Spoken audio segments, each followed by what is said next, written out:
Bom dia.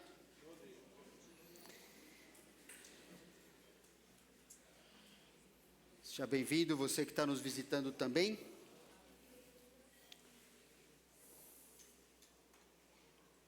Prazer a gente poder estar lembrando do que o Senhor Jesus, de quem o Senhor Jesus é, fez, tem feito em nossas vidas. Bom a gente estar aqui juntos para isso, né?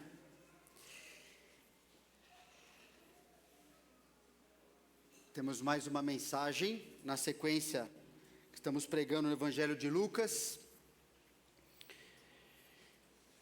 Compromisso com Cristo, significa seguir a Jesus. Está no capítulo 9. E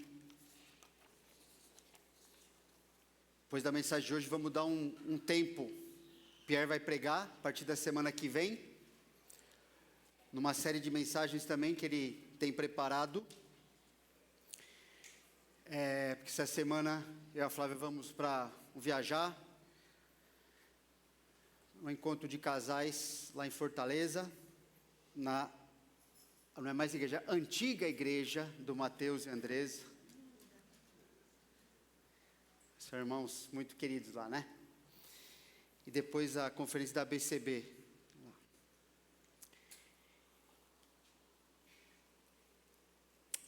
Na mensagem passada, nós vimos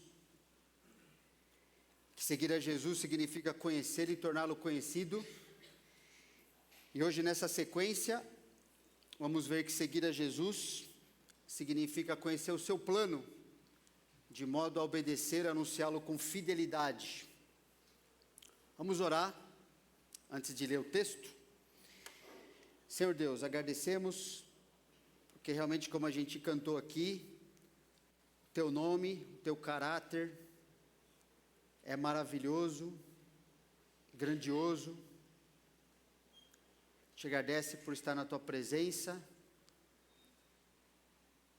Estamos na Tua presença porque o Senhor nos ama e intercedeu por nós, entregando a Tua vida para que pudéssemos ter acesso a Ti, sem a culpa dos nossos pecados, sendo adotados como filhos do Senhor. E o Senhor continua nos edificando por meio da Tua palavra, do Teu Espírito. Pedimos que o Senhor nos dê o privilégio de compreender um pouquinho mais, para vivermos de forma mais agradável a Ti também. Pedimos isso em nome do Senhor Jesus. Amém. Vamos ler, projetar aí Lucas, vou ler, né? Lucas 9, 27 a 36, que é um texto bem, não que os outros não sejam, né? Mas bem teológico, precisa prestar bastante atenção. Depois, graças a Deus, recebe o material aí, não se preocupa tanto em anotar, mas poder prestar bastante atenção e pedir a Deus por compreensão, para que faça sentido na nossa cabeça aquilo que a gente vai entender aqui. Lucas 9, 27 a 36. Verdadeiramente vos digo, Jesus estava dizendo, né? Alguns há dos que aqui se encontram que de maneira nenhuma passarão pela morte até que vejam o reino de Deus. Cerca de 8 dias depois de proferir essas palavras, tomando consigo a Pedro, João e Tiago, subiu ao monte com o propósito de orar.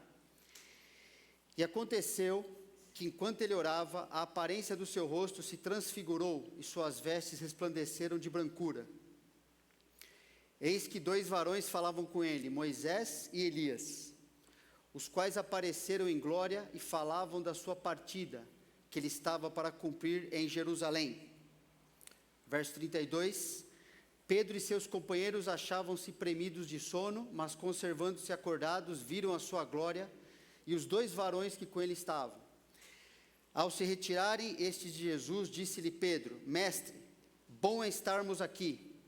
Então façamos 3 tendas, uma será tua, outra de Moisés e outra de Elias. Não sabendo, porém, o que dizia. Enquanto assim falava, veio uma nuvem e os envolveu. Encheram-se de medo ao entrarem na nuvem, e dela veio uma voz dizendo: Este é meu filho, o meu eleito, a ele ouvi. Depois daquela voz, achou-se Jesus sozinho. Eles calaram-se naqueles dias, a ninguém contaram coisa alguma do que tinham visto. Esses versículos iniciais aí do 27 até o 29, a gente precisa entender bem isso que aconteceu aqui, né? Verdadeiramente vos digo, há dos que aqui se encontram que de maneira alguma passarão pela morte até que vejam o reino de Deus. E cerca de 8 dias depois, proferiu essas palavras, tomando consigo esses 3, né, os 3 apóstolos ali, subiu ao monte, e aconteceu que nessa situação, a aparência do seu rosto, o rosto de Jesus se transfigurou, suas vestes resplandeceram de brancura. Dentre as possíveis interpretações sobre o que Jesus falou no verso 27, que alguns dos que aqui se encontram não passariam pela morte sem que veriam o reino de Jesus, o reino de Deus. Dentre as possíveis interpretações e o que acontece em seguida, aquela que apresenta maior clareza e entendimento do texto bíblico da maneira simples, assim como tem que interpretar a Escritura, maneira mais natural, é interpretar que o cumprimento dessa promessa, do verso 27, é a própria experiência a partir do 28. Ok? A experiência da transfiguração, que é descrita em seguida. Vamos entender isso aqui. Nos 3 evangelhos sinóticos, né, Mateus, Marcos e Lucas, a promessa de Jesus é imediatamente seguida pela experiência da transfiguração. Lembra, a gente tem visto nos evangelhos, que às vezes tem uma sequência, às vezes uma parte cronológica pula, aí vai para outra parte, mas aqui nos 3 é a mesma coisa. Sempre que Jesus falou essa frase no 27, aqui no Lucas 27, em seguida começa a questão, esse episódio, essa experiência da transfiguração. 3 dos discípulos viram a transfiguração de Jesus. Então, cerca de 8 dias depois de proferir essas palavras, tomando consigo Pedro, João e Tiago, então Jesus cumpre essa promessa. De alguns há os que aqui se encontram, que de maneira nenhuma passarão pela morte até que vejam o reino de Deus. Outra coisa importante, na expressão até que vejam o reino de Deus, a palavra reino também pode ser traduzida por poder real ou esplendor real, não significando que o reino estivesse sendo plenamente estabelecido, mas que uma antevisão, uma visão antecipada, um flash, né, do Senhor Jesus glorificado foi testemunhado pelos discípulos. Foi isso que eles viram.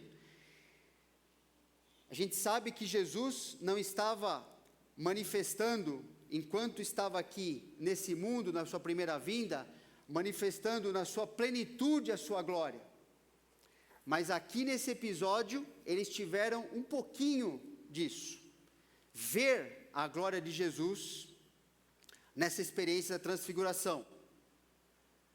Ok? Então, ver, e eles viram o que estava acontecendo.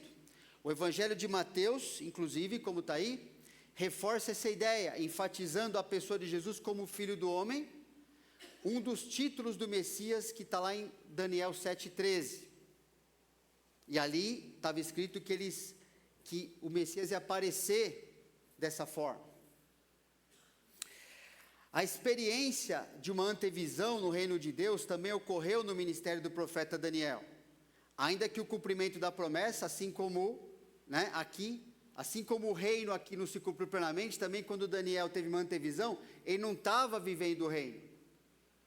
Aquilo ia se cumprir só lá em Apocalipse, mas ele teve uma antevisão do Senhor Jesus glorificado. Está aí o texto. Eu estava, né, Daniel 7, 13 a 14, eu estava olhando nas minhas visões da noite, e eis que vinha com as nuvens do céu, um como filho do homem, e dirigiu-se ao ancião de dias, que está falando de Deus Pai aqui, e o fizeram chegar até ele. Foi-lhe dado domínio e glória e o reino para que os povos, nações e homens de todas as línguas o servissem. O seu domínio é domínio eterno, que não passará, e o seu reino jamais será destruído. Outro ponto importante, talvez seja o que fecha de maneira mais clara, estamos explicando aqui, é que o próprio apóstolo Pedro, uma das testemunhas oculares da transfiguração, ele explicou o que foi essa experiência de verem a majestade do Senhor Jesus Cristo. Lá em 2 Pedro 1, 16 a 18, o apóstolo Pedro registrou: porque não vos demos a conhecer o poder e a vinda de nosso Senhor Jesus Cristo, seguindo fábulas engenhosamente inventadas.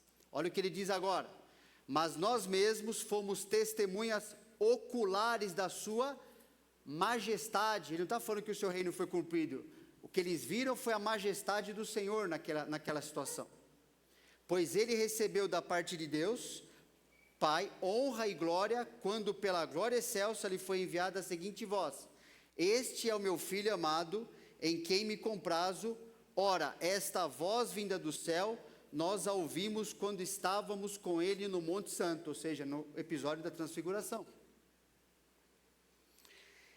E a descrição de Jesus, ou sobre Jesus, dizendo que a aparência do seu rosto se transfigurou e suas vestes resplandeceram de brancura, isso significa ou indica a transformação da sua aparência, justamente para o estado glorificado, do jeito que é descrito pelo apóstolo João em Apocalipse 1,16 e pelo profeta Daniel em 7,9.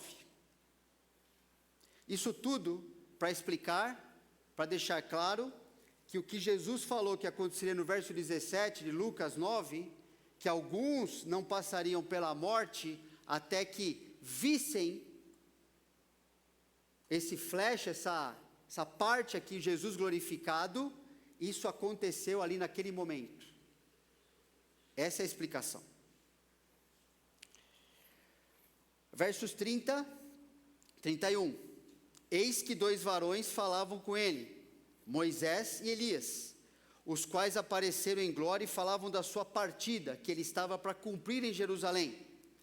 Então, a presença de Moisés e Elias representa respectivamente o quê? A lei e os profetas, ou seja, o cumprimento de toda a palavra de Deus no Antigo Testamento acerca da pessoa e obra de Jesus. Se você depois, está no texto lá, no material que vai receber, lá em Lucas 24, 26 e 27, versos 26 e 27, você vai ver que foi isso que Jesus falou para aqueles discípulos de Emaús, explicando como tudo foi cumprido na pessoa dele, enfatizando a questão da lei e dos profetas. E aqui a gente tem esses 2 representantes que falavam com ele, não sobre o reino nesse momento, estabelecer o reino, mas sobre o quê? Sobre a sua partida que cumpriria em Jerusalém. Que significa isso? A sua morte, o seu sacrifício. É isso que significa a palavra partida. Se você inclusive pegar lá em 2 Pedro 1,15, também está no texto. É assim que Pedro usa essa palavra, falando da partida dele mesmo, significando morte. A presença de Moisés e Elias, não está aí. A presença de Moisés e Elias também indica a certeza dos outros aspectos no cumprimento do plano de Deus, descritos em Apocalipse, porque eles são os mais prováveis, Moisés e Elias, de serem identificados, as pessoas identificadas como as 2 testemunhas de Apocalipse 11, do jeito que o Pierre já explicou aqui para nós, no estudo de escatologia. Olha que coisa interessante. Como Moisés, falando das 2 testemunhas de Apocalipse, elas feriram a terra com pragas, e como Elias terão o poder de parar de fazer chover, para fazer chover e parar de chover. 2, a tradição judaica esperava que ambos, Moisés e Elias, retornariam no futuro. Vários textos bíblicos aí. Ambos, Moisés e Elias, estavam presentes na transfiguração, uma prévia da segunda vinda de Cristo. Ambos, Moisés e Elias, usaram meios sobrenaturais para provocar o arrependimento. Elias foi tomado para o céu e Deus sepultou o corpo de Moisés, de modo que jamais foi encontrado. E 6, o período de estiagem, de seca, trazido pelas duas testemunhas, 3 anos e meio, é o mesmo trazido por Elias em Tiago 5,17, lá na experiência do Antigo Testamento, descrito em Tiago. Assim como, algo muito importante também, assim como Josué, lá no livro de Zacarias, Josué e Zorobabel foram as testemunhas de Deus em relação ao templo que foi construído após os judeus voltarem do exílio babilônico. Moisés e Elias são as testemunhas de Deus antes da reconstrução do templo em Apocalipse, porque o capítulo 11, as duas testemunhas, acontece na reconstrução, no contexto de reconstrução de um templo em Apocalipse. Textos muito paralelos. Então, coloquei os dois aí. Ele me respondeu: não sabes que é isto? Eu disse: não, meu Senhor. Então ele disse: são os dois ungidos que assistem junto ao Senhor de toda a terra. Lá em Apocalipse 11, darei a minhas duas testemunhas que profetizem por 1260 dias, vestidas de pano de saco, são essas duas oliveiras e os dois candeeiros que se acham em pé diante do Senhor de toda a terra. Essa referência de Apocalipse só vai achar correspondência no livro de Zacarias. Ok? Outro ponto, versículos 32 a 33. Pedro e seus companheiros achavam-se premidos de sono, mas conservando-se acordados, viram a sua glória e os dois varões que com ele estavam. Ao se retirarem-se de Jesus, disse-lhe Pedro: mestre, é bom estarmos aqui. Então, ali começou aquela música, né? Bom estarmos aqui. Não foi, mas podia ser, né? Então façamos 3 tendas, uma será tua, outra de Moisés e outra de Elias, não sabendo, porém, o que dizia. Interessante, a reação e proposta de Pedro, olha que importante isso aqui, mostra que ele estava entendendo, a cabeça dele, depois ele foi corrigido, mas ele estava entendendo que o reino de Jesus iria ser estabelecido nesse mundo. Porque para o judeu, muito importante lembrar disso, ou aprender, para o judeu faz parte do reino de Deus a comemoração da festa dos tabernáculos, por isso ele falou de montar as tendas. Ok? Lá no livro de Zacarias, tem que ler o capítulo 14 de Zacarias, já foi explorado alguns textos aqui nas mensagens do Pierre também, pontuou alguns textos importantes ali, mas leia com cuidado Zacarias capítulo 14, que fala sobre o templo, que fala sobre o reino, ok? E na cabeça do judeu, o judeu entendia, foi rápido para Pedro perceber, uma vez que ele estava vendo algumas coisas que ele sabia que deviam acontecer a respeito do Messias, na cabeça dele, bom, então, vamos começar aqui o reino, não é? A festa dos tabernáculos é parte disso, tem que acontecer isso, era um mandamento, no reino terreno do Senhor Jesus. E mesmo sendo uma festa judaica, no reino milenar, todas as nações serão obrigadas a comemorar a festa dos tabernáculos, está lá em Zacarias 14, não vai ser restrito, como era restrito só quando era para os judeus. Então você só vai achar explicação, porque agora as nações são obrigadas a participar, por causa do estabelecimento da soberania do reino de Jesus nesse mundo. Senão não teria nenhum sentido isso acontecer em relação aos povos que não são povo judeu. E o motivo, você vai ver lá também, livro de Zacarias e outros trechos, o motivo de todas as nações participarem de uma festa tipicamente judaica, é que vai ser a forma de demonstrarem lealdade e adoração ao Senhor, com consequências negativas para aquelas que se recusarem a participar. Não vai ser só o judeu que vai ter que, lembra as viagens do Antigo Testamento, das festas, sair do seu local, lá das tribos, lá, e ir para o lugar, para Jerusalém, para comemorar as festas. todas as nações do mundo vão ter que fazer esse movimento obrigatório de ir para lá. Nas datas certas, com os rituais certos, oferecendo certos sacrifícios, dentro do templo que vai ser, tudo planejado. Então, não podiam se recusar. Se recusar, vai haver consequências, Zacarias e outros textos falam para nós.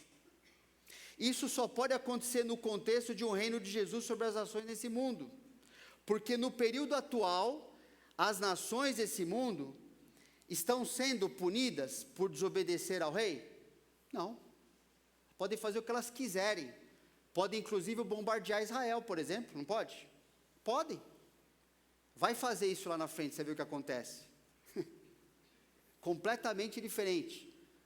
Compara o Salmo 2, quando fala que os reis agora eles ficam revoltados, não querem se submeter a Jesus, não querem se curvar, beijar a mão do filho, né, beijar o filho, se curvar diante dele. Compare Salmo 2 com Zacarias 14, por exemplo. Isso não vai acontecer. Por quê? Porque são momentos da história completamente diferentes, episódios diferentes, propósitos diferentes. Então Pedro quis montá-la. Então, vamos começar a festa aqui agora dos tabernáculos. Vamos começar. Mas o que Pedro não entendeu é que o reino não iria ser estabelecido naquele momento. Porque Moisés, Elias e Jesus conversavam não sobre o reino, que era a expectativa do judeu, mas sobre a morte, a partida do Senhor em Jerusalém. Algo necessário no programa de Deus e que antecede o estabelecimento do reino. Deus tem uma sequência, uma agenda, um programa que Ele está seguindo o tempo todo. Não tem desvio desse programa. Então repare, por exemplo, na sequência do próprio Evangelho. Em sua primeira vinda, temos a sua morte do seu Jesus e a sua ressurreição. Quando Paulo explica lá de maneira bem organizada o Evangelho, ele coloca: irmãos, venho lembrar-vos do Evangelho que vos anunciei, o qual recebestes e no qual ainda perseverais. Está escrevendo para a igreja e o capítulo falando sobre a ressurreição, esse é o enfoque ali.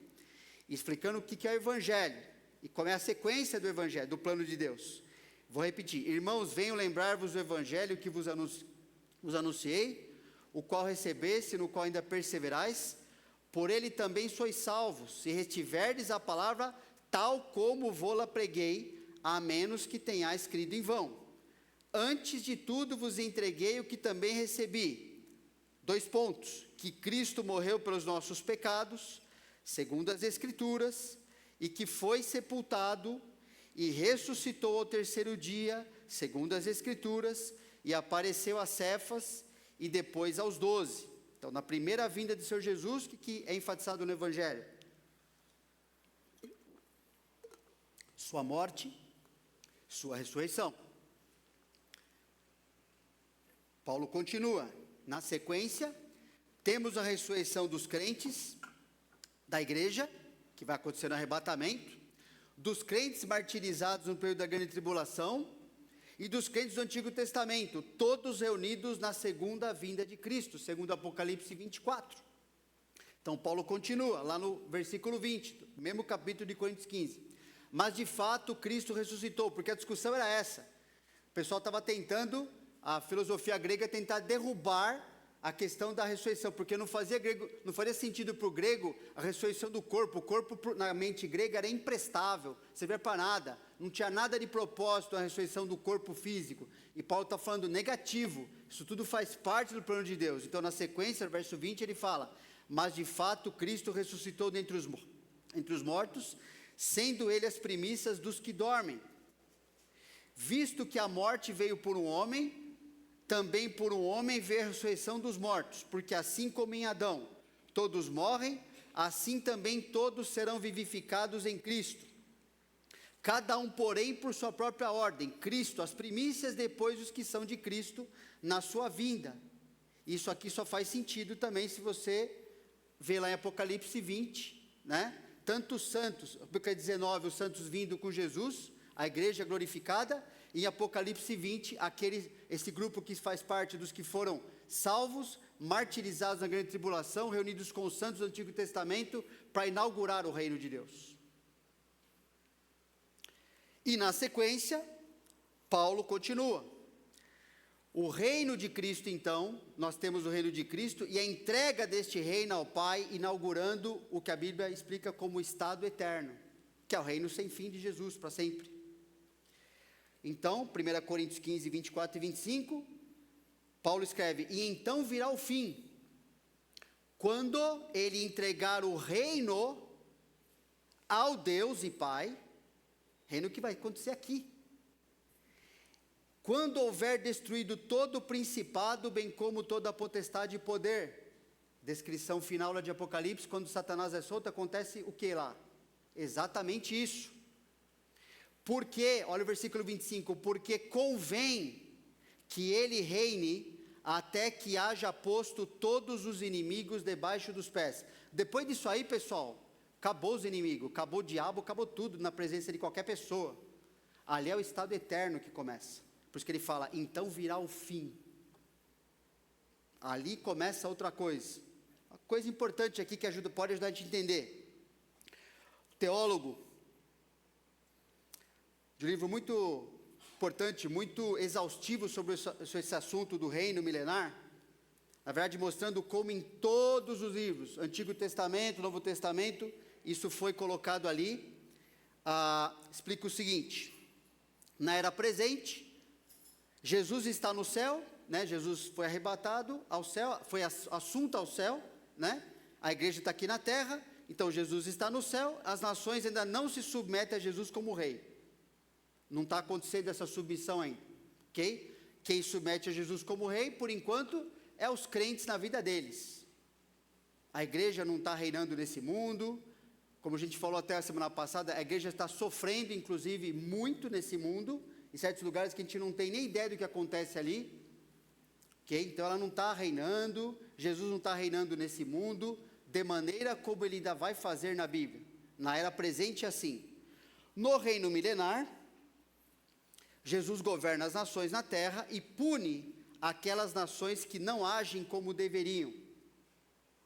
Ok? Por isso, vai haver pessoas se convertendo, vai haver pessoas que não se converterão, se rebelando. No final, Jesus vai resolver essa situação toda e durante o milênio também. As nações vão se submeter e algumas não vão e vão ser punidas. Ok? Em relação a isso. No estado eterno, totalmente diferente. As nações agem exatamente como deveriam. Não há necessidade de punição, não acontece punição depois do reino que Jesus entrega o reino ao Pai. Não tem mais isso. Então é importante, essa é a sequência. Isso é o Evangelho, é assim que Deus planejou. É isso que a Bíblia explica. É isso que Pedro achou que ia acontecer naquele momento com a sua mente judaica. Jesus falou assim, espera um pouquinho, não é disso que a gente está falando agora. Agora Jesus vai morrer, ele vai cumprir essa etapa do plano. Mais para frente, outras etapas. Verso 34, lá de Lucas 9, até o final. Enquanto assim falava, veio uma nuvem e os envolveu, e encheram-se de medo ao entrarem na nuvem. E dela veio uma voz dizendo: este é o meu filho, o meu eleito, a ele ouvi. Depois daquela voz, achou-se Jesus sozinho. Eles calaram-se e naqueles dias a ninguém contaram coisa alguma do que tinham visto.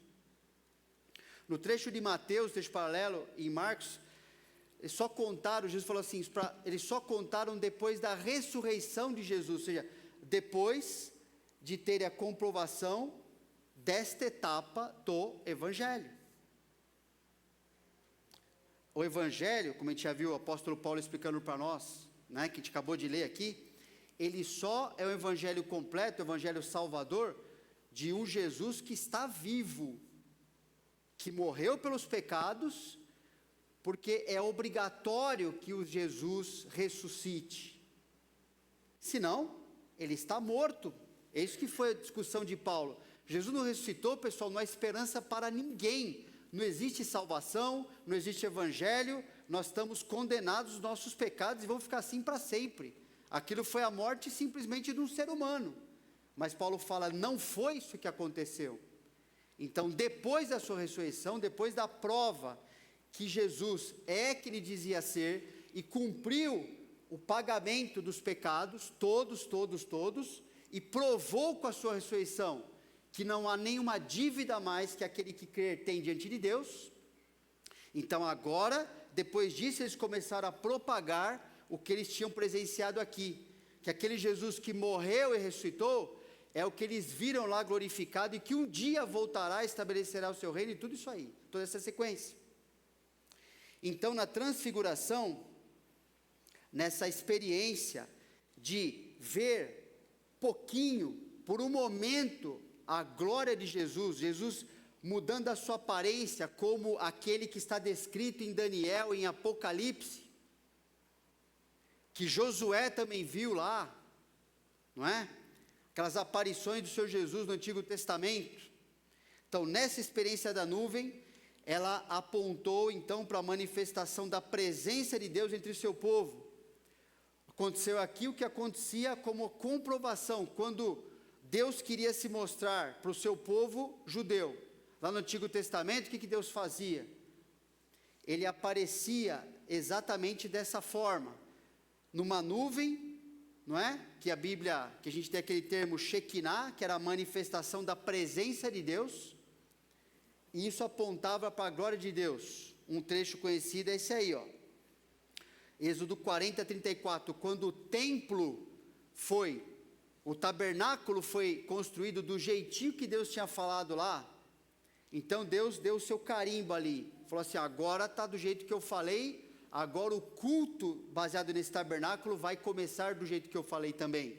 E o que aconteceu naquele momento? Então a nuvem cobriu a tenda da congregação, do tabernáculo ali, e a glória do Senhor encheu o tabernáculo. Por isso os discípulos, sabendo disso, sabiam que era a experiência do Antigo Testamento, ficaram apavorados, de medo, e Jesus teve que tranquilizá-los. Lá em Mateus 16, mostra isso. Jesus teve que acalmar essa turma, porque eles sabiam assim, agora essa nuvem significa que estamos na presença do Deus Pai, do Deus Todo-Poderoso, e agora? Jesus falou, calma, ninguém vai morrer aqui não, precisa ter medo, vamos dar sequência no plano. Agora o que é importante aqui, que essa ordem dada por Deus, nesse trecho, por Deus Pai, que é o objetivo de toda a experiência que aconteceu aqui também, é a compreensão e a obediência ao que Deus diz. O que Deus diz aqui? Jesus é o meu filho. Jesus é o Messias que eu escolhi. Estou mostrando inclusive a sua glória, a glória de Jesus que um dia reinará neste mundo. Vocês estão vendo um pouquinho do que vai acontecer mais para frente. E nosso papel, Deus fala, o quê? É obedecê-lo, a Ele ouvir. Ouçam a Jesus, façam o que Ele fala para fazer. Atentem para a sua palavra, o que Ele mandar, vocês fazem. Disso depende a nossa salvação. Se não crer dessa forma, a pessoa não vai estar salva. Disso depende a nossa santificação, aqueles que são salvos, e a nossa glorificação como resultado final de tudo que Ele fez por nós. A gente vai chegar na glorificação, vai chegar a ser como Jesus planejou, porque a santificação vai acontecer como Deus planejou, porque a salvação, ou seja, a justificação inicial, aconteceu como Deus planejou, porque Jesus é quem Deus Pai planejou. E tudo isso aqui, não podemos falar assim, ó, essa parte é o Evangelho, essa outra parte não é. Quem que falou isso? Quem que decide isso? Nós? Deus não escreveu dessa forma. Deus não colocou essas coisas assim, de uma maneira que algumas fossem claras e outras fossem assim, não sabemos, não dá para ver. Não foi assim que Deus colocou na palavra. Algumas aplicações.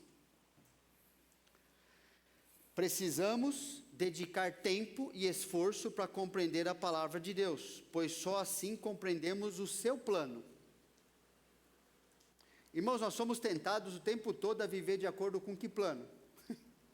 O nosso, não é? Eu gosto de interpretar a realidade baseado no que eu vejo, no que eu quero, no que eu prefiro. Todos nós fazemos isso.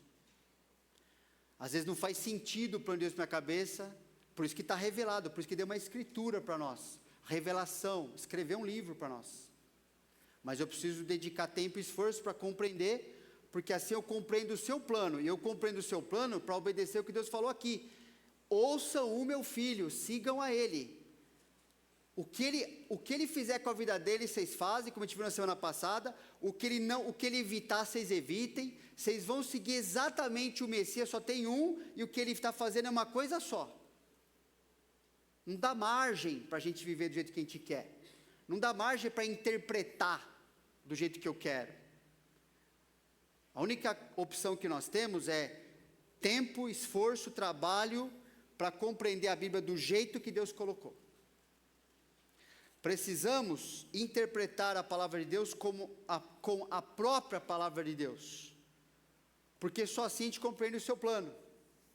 Percebe? Às vezes, irmão, parece algo meio, isso aqui nem entramos, né? A gente nem leu, por exemplo, Zacarias 14, nem lemos Salmo 2, um monte de texto que está aqui para você ver depois, a gente não leu, não dá, né?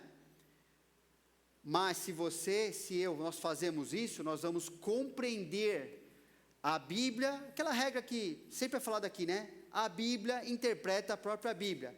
Não é teólogo que interpreta a Bíblia, é a Bíblia que se interpreta. Só que dá bastante trabalho.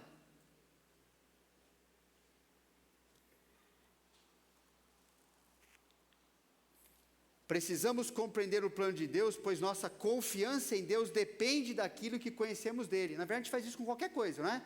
Você só confia em alguém que você entende ali, você compreende algo. Você vai confiar em algo que você não entende, que você não sabe? Nenhum de nós faz isso, ainda mais com o plano de Deus. Se a gente não compreende, a nossa fé está reduzida a algo parcial em relação a Deus. A minha confiança tem que ser no que Deus revelou. Se Deus achou importante revelar as coisas como Ele colocou, é o que eu devo entender e acabou. É o que eu devo fazer com a minha vida. Preciso ter compreensão, minha confiança, minha fé depende disso, percebe? Essas coisas, às vezes uma mensagem como essa, né, com às vezes a ênfase com mais teológica, às vezes é cansativo, mas é necessário, né? Não tem nenhuma palavra que está no texto que não devia estar ali. Não é? Deus decidiu as reações emocionais do apóstolo Pedro só são explicadas, só fazem sentido no texto. Se a gente vai, peraí, o que ele estava entendendo? Como é que eu vou saber o que Pedro entendeu? Eu não vivi lá com ele, como é que eu vou saber? Como é que você vai saber? Ele tem que entender algo que está na Escritura. Não é? Ele tem que saber, tem que ter um contexto na cabeça para reagir de um jeito, para falar algumas coisas, para propor outros. Tudo isso só pode ser explicado, e só pode ser explicado de uma forma, porque o texto significa uma coisa sempre, não significa 10 coisas diferentes. Então é importante entender assim. Senão, a gente, o que será? Passa batido algumas coisas. Eu mesmo assim, não tinha pensado, né? Tanto tempo estudando a Bíblia, tanto tempo, né, assim, fazendo seminário, não tinha ligado ainda o fato, puxa, até já brinquei, né, a gente faz uma piadinha, vamos fazer 3 tendas, não tinha ligado na minha cabeça que essas 3 tendas era algo absolutamente necessário numa visão correta do reino milenar de Jesus. Só está ali por causa disso, não está ali para o Maurício aqui fazer piada com as tendas, não está para isso aqui, não era para aquilo. Era para ser respondido para Pedro, o que ele falou assim, não, espera um pouquinho, você não entendeu tudo ainda, calma. Nós precisamos compreender o plano de Deus, porque é assim que Deus corrige e edifica a nossa fé. nossa esperança e nosso serviço a Ele. Quantas vezes os discípulos não deram bola fora? Eles eram apóstolos, pessoal, nós vamos dar bola fora também, não tem problema. Por isso que a gente compreendeu o plano de Deus, isso não ajuda, Deus corrige a nossa fé, Deus corrige o nosso entendimento em relação ao que Ele está fazendo, o que Ele ainda vai fazer, que inclui a nossa vida. É muito bom. Imagine eu como pecador viver sem correção no que eu creio, e a gente sabe, se eu não corrigir o que eu creio, o que eu vivo também vai ficar muito pior, vai piorar muito. O que eu vivo vai ser sem correção também. A fé vem pelo quê? Pelo que eu acho? Não. Pelo que a palavra de Cristo diz. Romanos 10, 17. A fé se fundamenta nisso. O livro de Hebreus, capítulo 11, falando dos heróis da fé, por que tem aquela sequência de heróis da fé lá? Aquelas pessoas confiaram no quê? A experiência, a gente fica focando às vezes na experiência que elas tiveram, né? Nossa, olha fulano, você viu, abriu o mar, fez não sei o que lá. O que é a base do capítulo 11 ali? Como é que começa o capítulo? Sem fé é impossível agradar a Deus. Aquele que tem fé tem que crer que Deus existe, que se torna galardoador dos que o buscam. E toda a experiência que aconteceu ali, você vai ver que aquelas pessoas agiram em obediência a Deus, porque Deus deu o que para elas? Uma palavra, falou, faça isso por causa disso. Eles não criaram as suas experiências com Deus, eles não interpretaram as suas experiências com Deus. O exemplo, por exemplo, de Moisés, quando você vê em Hebreus 11, que fala ali que Moisés nem ficou com medo das ameaças do rei do Egito na época, quando ele saiu fugindo, não fugiu por causa do medo. Ele fugiu, ele fez aquilo que ele fez, o texto fala ali, porque ele abandonou a sua reputação como sendo talvez o próximo faraó, porque ele considerava, olha o que o texto diz lá, depois você confere em Hebreus 11, ele considerava o opróbrio, a vergonha, ou seja, toda a vergonha que Jesus ia passar lá na frente, como maior valor do que tudo que ele poderia ganhar como o faraó do Egito ali, como o segundo homem ali. Como é que a gente pode saber disso? Porque Deus deixou escrito em uma sequência na sua palavra. É assim que Deus escolhe edificar a nossa fé, a nossa esperança e o nosso serviço a Ele. Jesus não deixou os discípulos sem respostas, não deixou assim, não sei, mas isso não é importante. Jesus foi corrigindo o entendimento para corrigir o ministério dos discípulos, e continuou fazendo com a gente a mesma coisa. Nós somos seus discípulos, não somos? Não somos apóstolos, mas somos discípulos. Precisamos compreender o plano de Deus, pois é dessa forma que Jesus ensina seus discípulos a viverem de forma obediente. Né? Se o Evangelho não fosse o que ele é, o que Paulo explicou aqui em Coríntios 15, não faria sentido Jesus mandar os discípulos a todas as nações também para pregar o Evangelho. Se faltar qualquer peça, desmonta tudo. Tudo que está ali é necessário. Tudo que está ali responde a anseios verdadeiros das pessoas. Foi assim que as pessoas usaram o texto bíblico. A igreja começou dessa forma. A igreja que é fiel continua usando os textos bíblicos dessa forma. Por que que Deus decidiu, por exemplo, consolar a sua igreja dentro do Império Romano, com verdades acerca de que Jesus voltará nesse mundo para reinar aqui? Por que que Jesus faz isso? Será que é uma informação irrelevante? Eles estavam debaixo do império, o império descrito lá em Daniel, começou em Nabucodonosor, né? Império Babilônico. Fala assim, quando chegar lá o Império Romano, que vai ser terrível para as pessoas, como de fato foi, vai ser muito opressor, tudo isso aí, e vai ser quebrado, vai ser destruído como de fato foi na história, do jeitinho que está lá em Daniel. Porque Deus usa o reino do seu Jesus justamente para trazer consolo, esperança, ânimo e para continuarem pregando o evangelho para aqueles cristãos que estavam sofrendo ali. Jesus decidiu usar justamente que assim, podem ficar tranquilos, porque vocês que estão sofrendo agora, eu estou preparando um reino para vocês. E quem somos nós para tirar essa parte do que Jesus falou, que é necessário, seja para o consolo daqueles cristãos, seja para nossos irmãos hoje, que estão passando por coisas muito parecidas, aí no mundo aí fora, cujas nações com as suas autoridades, seus governantes estão oprimindo terrivelmente esses irmãos e irmãs, matando cristãos. Por que eles continuam fazendo aquilo? Se o evangelho não traz a esperança, o evangelho é só ir para o céu? É só isso? Não é isso que Deus colocou na palavra. Ele prometeu certas recompensas, certas posições no seu reino, no mundo onde a igreja foi oprimida, no mundo onde os santos do Antigo Testamento foram cerrados ao meio, no mundo onde os profetas foram mortos também. É assim que Deus planejou. E precisamos finalmente compreender o plano de Deus, pois é dessa forma que o evangelho é anunciado tal como Deus planejou. O evangelho é isso. No mesmo capítulo onde Paulo explica o evangelho, ele continua com essa sequência, explicando o plano completo de Deus, do início ao fim.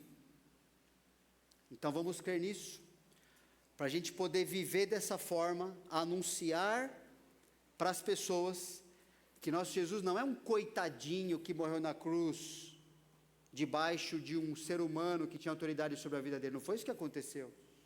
Aquilo era uma etapa necessária para Deus continuar desenvolvendo o seu plano, mostrar quem Ele sempre foi e é e será, Rei dos reis, Senhor dos senhores, e o mundo precisa ver isso. Deus falou, é necessário, convém que Ele reine, até que tenha colocado todos os inimigos debaixo dos seus pés.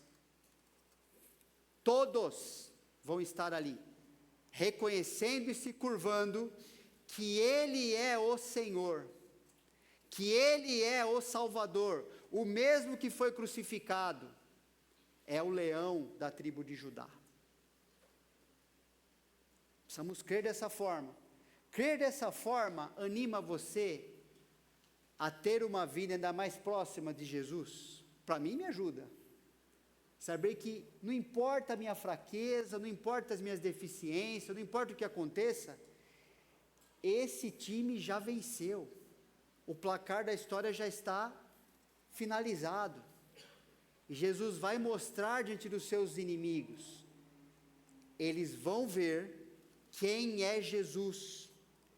E a oportunidade está aberta. Creiam no Jesus agora. Creiam agora. Antes que a ira do Filho se acenda. Porque a hora que isso acontecer, acabou. Vai experimentar um lado de Jesus que não é o da sua primeira vinda. A gente já sabe disso. Vamos orar? Deus, obrigado por Jesus. Agradecemos pela pessoa do teu Filho, pela obra dele em nosso favor. Obrigado pela tua palavra. O Senhor decidiu que o próprio Verbo viesse viver entre nós. E tivéssemos a experiência de conhecê-lo e de testificar que a tua palavra, do jeito que ela foi registrada, se cumpriu muitas coisas até agora e vai se cumprir em todas as coisas até o final. Nos ajuda a vivermos de maneira fiel, a compreendermos com fidelidade a tua palavra, para vivermos com fidelidade. Nos ajuda a anunciarmos o evangelho de Jesus para as pessoas, o evangelho que salva, traz esperança, desde as lutas mais pequenas até aquelas que a gente jamais encontra nesse mundo nem sombra de esperança. Obrigado porque o Senhor é, obrigado porque o Senhor nos ama e também nos dá compreensão daquilo que o Senhor registrou. Nos ajuda a sermos um como igreja, seguirmos juntos até o fim, para a glória do teu santo nome. Em nome do Senhor Jesus a gente ora. Amém. Intervalo.